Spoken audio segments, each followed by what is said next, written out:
So welcome back to my channel. তোমরা ইতিমধ্যেই জেনে গেছো সিআরই 5-এর ফুল নোটিফিকেশান চলে এসছে এবং ফর্ম ফিল আপ শুরু হয়ে গেছে।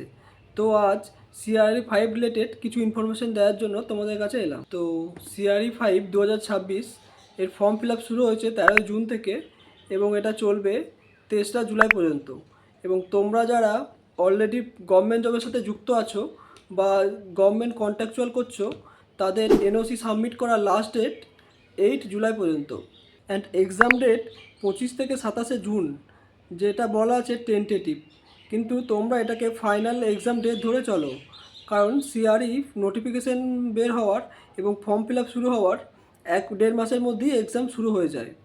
আমাদের সময়তে এটাই হয়েছিল। এবার বলি কোন কোন পোস্টে ভ্যাকেন্সি আছে।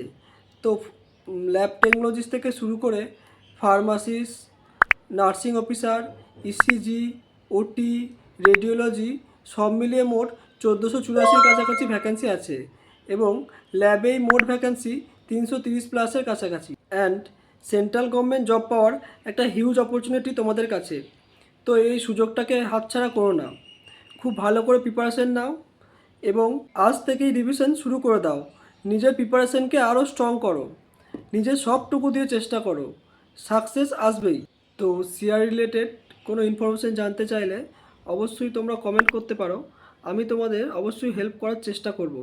এবং চ্যানেলটিকে সাবস্ক্রাইব করে রাখো যাতে পরবর্তী ভিডিওগুলো তোমাদের কাছে পৌঁছাতে পারে। এবার বলি ল্যাব রিলেটেড যে পোস্টগুলো আছে সেগুলোর কোয়ালিফিকেশান কী লাগবে, এজ কত লাগবে, এক্সপিরিয়েন্স সার্টিফিকেট লাগবে কি লাগবে না, সিলেবাস কী আছে, সিলেবাসের টেকনিক্যাল নন টেকনিক্যালে কোনটার উপর বেশি জোর দেবো, এই সবগুলোই আমি শেয়ার করব পরের ভিডিওতে।